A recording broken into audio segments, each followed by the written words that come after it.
In a forgotten church record book discovered hidden beneath the floorboards of Salem's oldest meeting house, authorities found evidence of over 200 missing persons connected to the Massachusetts witch trials that history never recorded. The names meticulously documented in the private ledger of Salem's most powerful family revealed execution dates, property valuations, and chilling notations like "acquisition complete" beside each victim. While history recalls 19 official Salem executions, this document suggests the true number approached 237, with most victims erased from public record through strategic record-keeping. Even more disturbing, each disappeared person's property was systematically transferred to the same three men: Judge Ezekiel Blackwell, Reverend Nathaniel Blackwell, and Sheriff Josiah Blackwell, three brothers whose descendants still own over 40% of Salem's historic district today. The most haunting detail, the final entry, dated October 1720, contains only 5 words beside a young woman's name: Mercy Blackwell, family matter resolved. Let us travel back to colonial Massachusetts, where the seeds of this forgotten nightmare were first planted. The year 1692 marks not just a dark chapter in American history, but the beginning of a conspiracy far more sinister than most historians dare acknowledge. Salem in 1692 was a community gripped by fear. Nestled among the dense forests of Massachusetts Bay Colony, the settlement of roughly 500 souls clung to rigid Puritan beliefs as protection against both the wilderness surrounding them and the perceived evils lurking within their midst. The village consisted of a central meeting house, several dozen wooden homes clustered nearby, and outlying farms scattered throughout the surrounding countryside. The Puritan faith dominated every aspect of daily life, with strict observance expected from all community members. The Blackwell family held a position of unparalleled influence. Their stately 2-story home stood directly across from the meeting house, its glass windows, a rare luxury, gleaming in the afternoon sun. Judge Ezekiel Blackwell, the eldest brother at 46, commanded the local court with unwavering authority. His deep-set eyes missed nothing, and his decisions were considered as final as Scripture itself.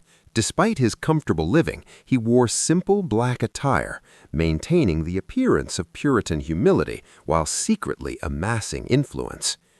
Reverend Nathaniel Blackwell, 2 years younger than Ezekiel, delivered fire and brimstone sermons each Sunday that left the congregation trembling. His voice could shift from a whisper to a thunderous roar that seemed to shake the very rafters of the meeting house. With his gaunt frame and intense gaze, many believed he could see directly into a person's soul to detect the slightest impurity. Sheriff Josiah Blackwell, the youngest brother at 41, enforced the laws his brothers established and interpreted. A powerfully built man with a perpetual frown, he carried a distinctive carved walking stick that many claimed had broken more bones than any other weapon in Essex County. Together, these 3 men controlled every aspect of Salem's governance, spiritual guidance, and law enforcement. But Salem was changing. New merchants were establishing businesses, creating competition for the Blackwells' trading interests. Families like the Putnams and Proctors were gaining influence, threatening the brothers' iron grip on the community. Something needed to be done to maintain their position, and the first whispers of witchcraft provided the perfect opportunity. The winter of 1691 to 92 had been unusually harsh. Food stores ran low, illness spread through cramped households, and tensions rose as families struggled to survive until spring. In Reverend Blackwell's home, his 16-year-old niece, Mercy, daughter of Ezekiel and raised in her uncle's home after her mother's death in childbirth, observed the growing anxiety with quiet concern. She had received an unusual education for a young woman of the time. She could read and write not only English but also some Latin, skills she employed keeping records for her uncle's church. At night, she would often hear her father and uncles talking in hushed tones in her uncle's study, their voices occasionally rising in what sounded like excited planning before falling silent when anyone approached.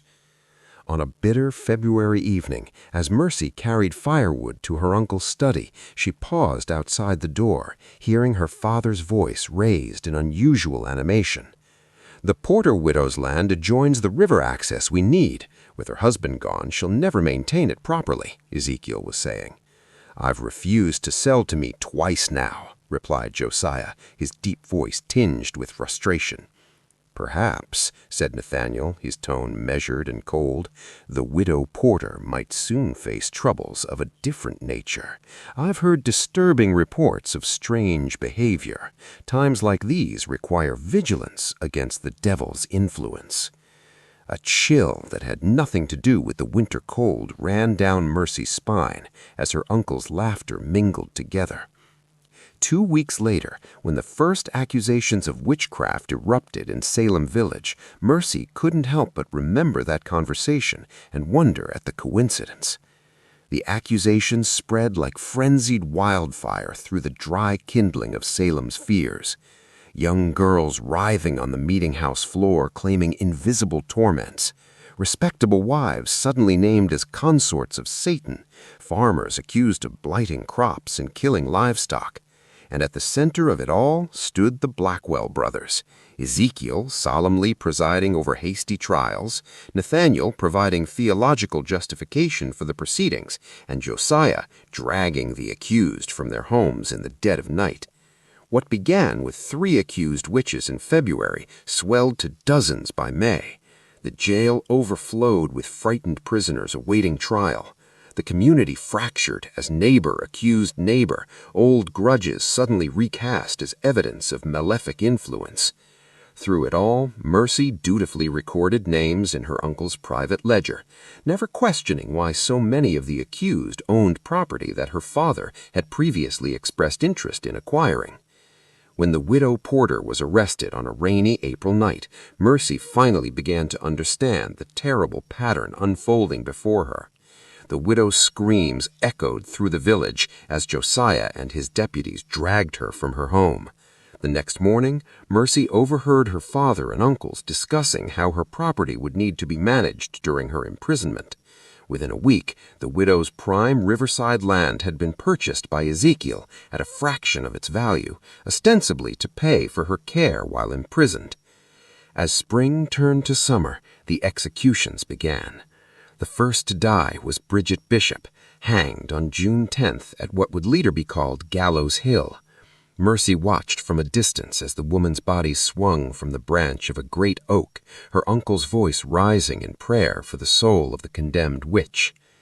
That night, unable to sleep, Mercy slipped into her uncle's study and with trembling hands opened the locked drawer using a key she had secretly copied weeks earlier. In the dim light of a single candle, she opened the leather-bound ledger and began to read. What she found turned her blood to ice. The ledger contained not only the names of the accused and their supposed crimes, but detailed inventories of their properties, deaths, and assets. Beside each entry, notations showed how these holdings had been or would be acquired by the Blackwells at severely reduced prices. Most disturbing were the names, dozens of them that Mercy had never heard mentioned in the public trials.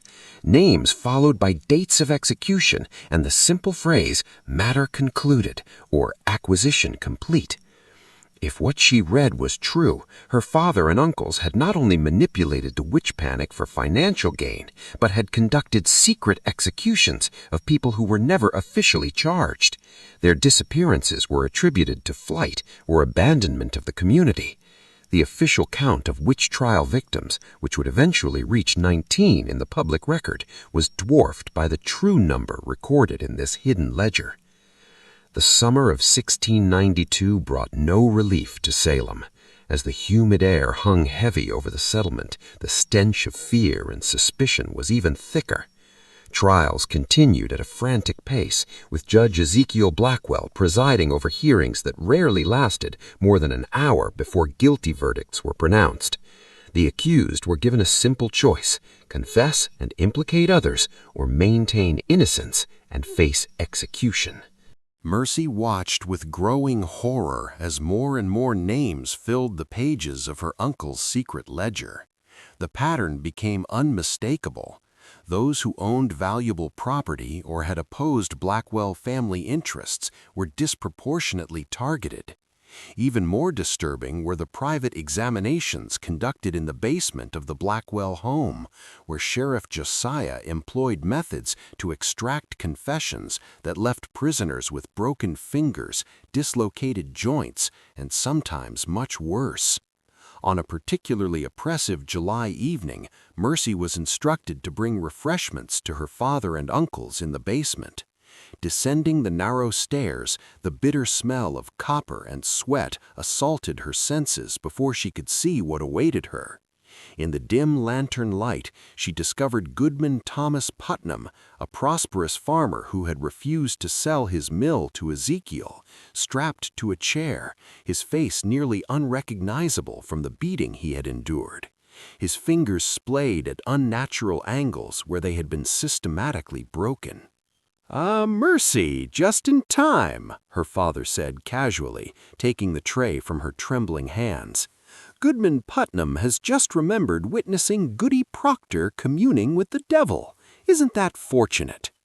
Putnam's eyes, swollen nearly shut, found Mercy's across the room. "They made me say it. God forgive me. They made me say it." Sheriff Josiah's walking stick cracked across Putnam's jaw with sickening force. "The devil makes you say many things, Putnam, but now you speak God's truth, do you not?" Mercy fled upstairs, her heart pounding against her ribs like a trapped bird. That night, unable to sleep, she crept once more into her uncle's study and made careful copies of several pages from the secret ledger, hiding them beneath a loose floorboard in her bedroom. Whatever happened, someone needed to know the truth of what the Blackwell brothers had done and continued to do. As August arrived, a disturbing new development emerged. Several accused witches had managed to escape from the Salem jail, reportedly fleeing into the wilderness rather than face trial. At least that was the official account spread by Sheriff Josiah. But Mercy, who continued to access her uncle's records, found different information in the ledger. Names of the escaped prisoners appeared with notations like "questioned privately" and "disposed of, swamp burial." One entry particularly chilled her: Rachel Nurse, resistant to questioning, eliminated quietly, property transferred successfully, family informed of escape to Rhode Island. The realization struck Mercy with the force of a physical blow. Her uncles and father were not merely manipulating the trials for financial gain. They were murdering those who resisted their schemes and disposing of the bodies in secret. The official witch trial executions were only the public face of a much larger, more sinister operation. Determined to gather evidence, Mercy began taking calculated risks. She volunteered to deliver food to the prisoners in the Salem jail, smuggling in small scraps of paper and charcoal so they could write testimonies about their treatment.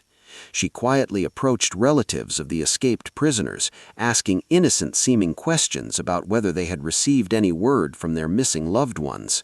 Most tellingly, she began creating her own ledger, documenting the growing web of properties acquired by her family through the trials. By September, the Blackwell brothers had accumulated substantial holdings throughout Essex County.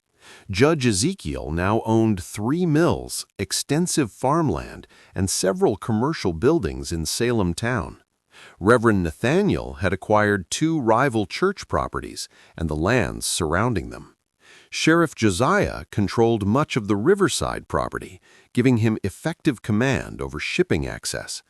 Their wealth had multiplied exponentially in just 7 months. But opposition was growing.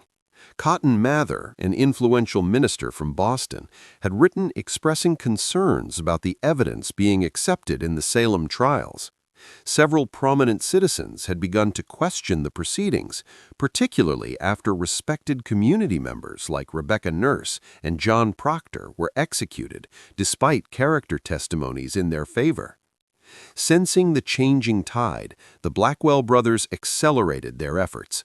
The secret ledger now included a list of priority acquisitions with names of property owners yet to be accused, among them some of the wealthiest and most influential families in the colony, families whose downfall would cement Blackwell control over the region for generations. On a rain-soaked evening in late September, as Mercy was adding to her collection of evidence, a floorboard creaked behind her. Turning with a start, she found her cousin William, Sheriff Josiah's son, standing in the doorway of her bedroom, his eyes fixed on the document spread across her bed. "I knew someone was accessing Father's study," he said quietly. "I never imagined it would be you, Mercy." For a moment, neither spoke. Then William stepped forward, closing the door behind him. "They'll kill you if they discover this," he whispered, gesturing to her notes. Mercy straightened her back, preparing for the worst. "Will you tell them?" William hesitated, then shook his head slowly. "No, because what they're doing is wrong. I've known it for months, but I was too afraid to speak." He sat heavily on the edge of her bed. "Last week, I followed my father and 2 of his deputies into the woods north of town. They were dragging something wrapped in canvas. I watched them—" His voice broke. "I watched them bury Goodwife Foster in an unmarked grave. She didn't escape to Rhode Island, as they claimed." Mercy felt a surge of hope at finding an unexpected ally, but it was quickly tempered by fear. "We need proof that others will believe. My word against my father's, or yours against your father's, won't be enough." "There's a meeting tomorrow night," William said, after a long pause. "All 3 of them in Uncle Ezekiel's study. They're planning something big, something they're calling the final acquisition phase. If we could somehow hear what they're planning." The following night, Mercy and William concealed themselves in the small storage space adjacent to Judge Ezekiel's study, a forgotten closet accessible through a narrow panel they had carefully loosened earlier that day. Through the thin wall, they could hear the Blackwell brothers clearly as they gathered around the judge's desk. "The timing must be perfect," Ezekiel was saying, his quill scratching across parchment as he spoke. "When Governor Phipps returns from Boston next month, these trials may be restricted. We must secure the remaining properties before then." "The list is ambitious," Nathaniel observed. 17 families in 3 weeks. Even with our efficient methods, that presents challenges." "We'll accelerate the private examinations," Josiah replied, his voice cold and businesslike. "Those who won't confess and implicate others need not reach the public gallows. The swamp has room enough." "What of the Corwin estate?" Ezekiel asked. "That's the prize that will establish our shipping monopoly." "I've already planted evidence at Corwin's home," Josiah said with grim satisfaction. "A puppet with pins hidden beneath the floorboards of his kitchen. We'll discover it tomorrow during a search. By week's end, his properties will be ours." As the brothers continued detailing their plans, Mercy and William exchanged horrified glances in the darkness of their hiding place. The scale of the conspiracy was even greater than they had imagined. Not isolated acquisitions, but a systematic plan to seize control of the entire region's commerce and governance. When the meeting concluded, the cousins slipped away to the safety of the stable, where the stomping of horses would mask their whispers. "We need to get this information to Governor Phipps directly," William insisted. "My father has men watching all the roads, but I know trails through the forest. I could reach Boston in 2 days if I leave tonight." Mercy shook her head. "They'd notice your absence immediately. I should go. They pay less attention to my comings and goings." "It's too dangerous for you to travel alone." "More dangerous to remain." After heated debate, they reached a compromise. William would create a diversion the following evening, something that would draw attention to the North Road, while Mercy slipped away south toward Boston with their evidence.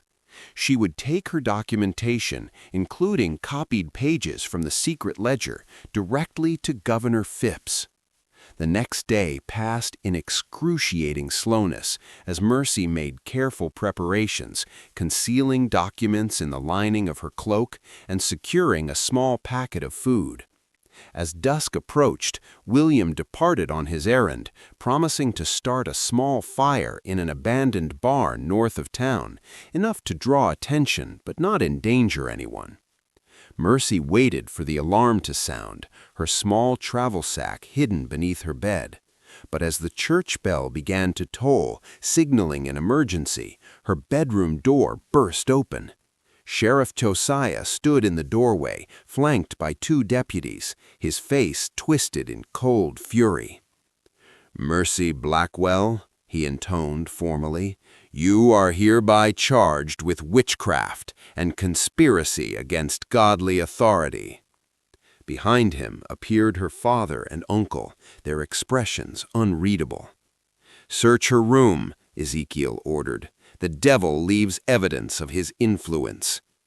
With practiced efficiency, the deputies tore apart her small chamber, quickly discovering her hidden documents and the travel sack. Josiah examined the papers, his face darkening with each page he reviewed. "It seems my niece has been quite busy," he said, handing the documents to his brothers, "recording her meetings with the Dark One, planning to spread lies about godly men." "How did you know?" Mercy whispered, her voice barely audible.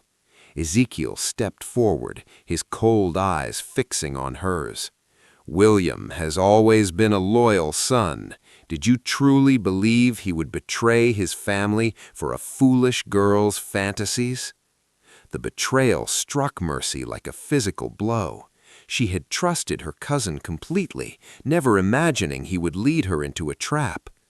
"Take her to the special holding room," Nathaniel instructed.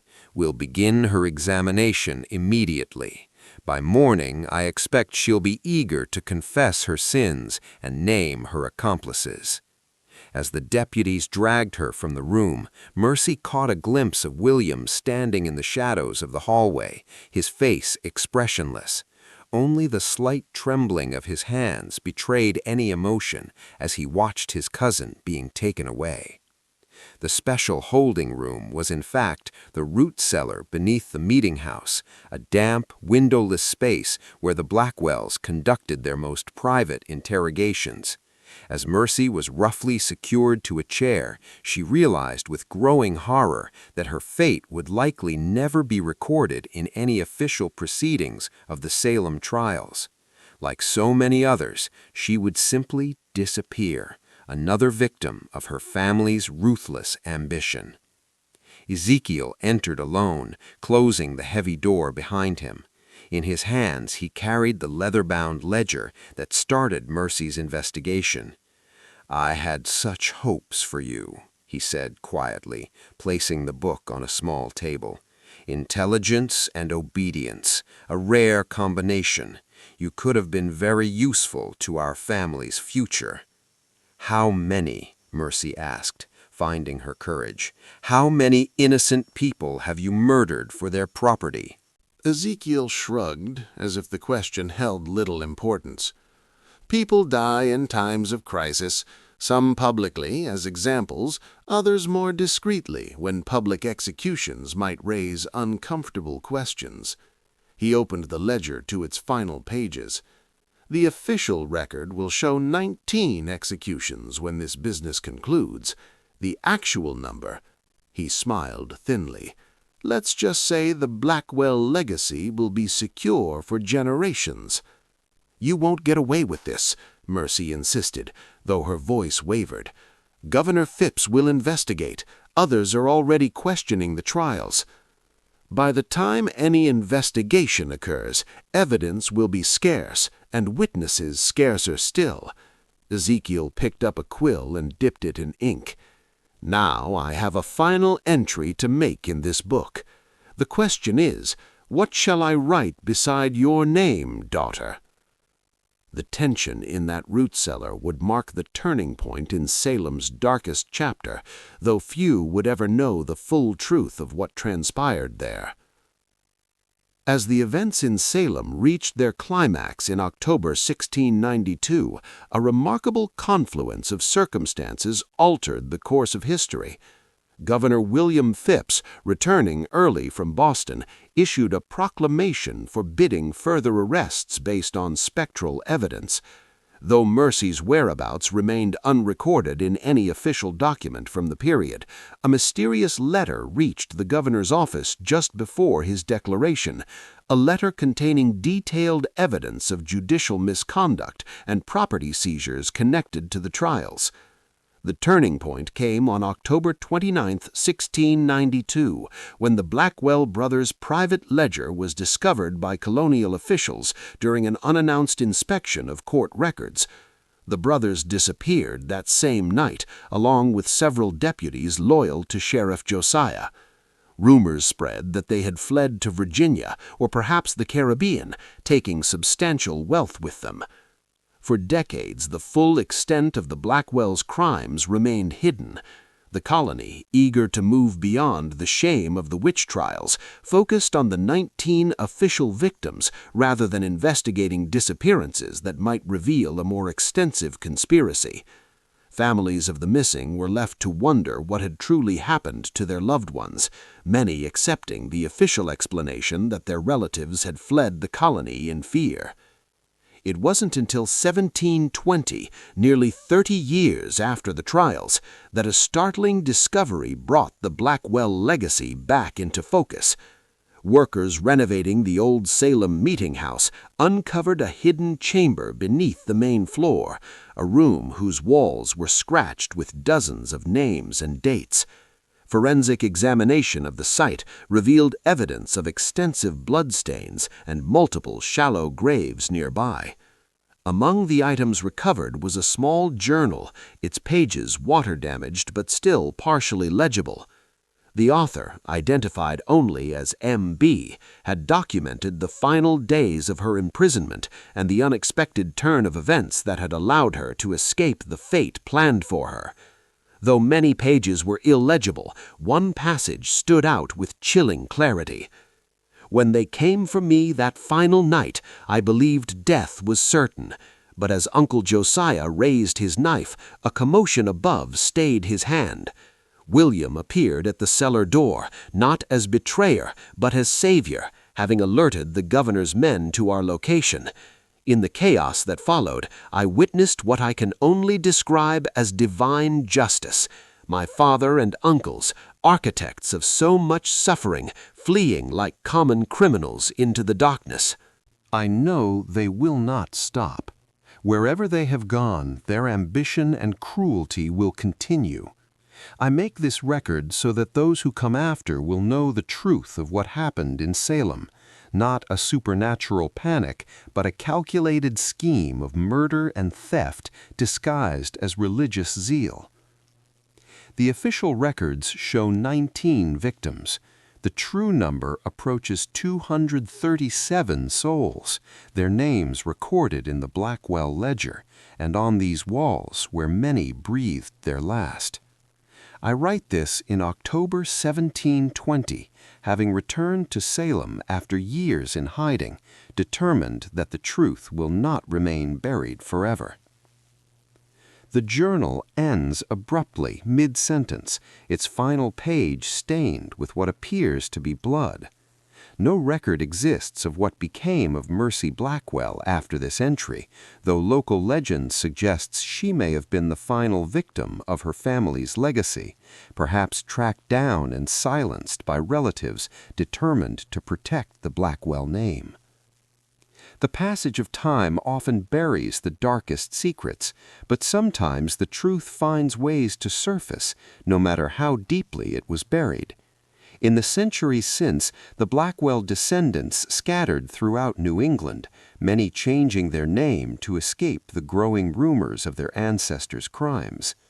Property records show that much of Salem's most valuable land remained in Blackwell-connected families until the mid-19th century, the blood-soaked origins of their wealth obscured by time and deliberate omission from historical accounts. Perhaps most disturbing are recent discoveries of letters dating from 1695 to 1730, suggesting that the Blackwell brothers established a new power base in the southern colonies, where they continued their practice of manipulating local justice for financial gain. Reports of disappearances and unexplained property transfers followed their movements like shadows, though no formal charges were ever brought against them. The Salem witch trials remain one of America's most infamous miscarriages of justice, but the traditional narrative captures only the public face of a much darker conspiracy. While scholars debate the exact number of victims and the full extent of any such schemes, the evidence points to how greed and the lust for power can drive human cruelty far beyond what official records show. This mystery reminds us that the most terrifying monsters in history are not supernatural beings, but humans driven by ambition. What do you think of this story? Do you believe everything was revealed, or are there still secrets waiting to be discovered?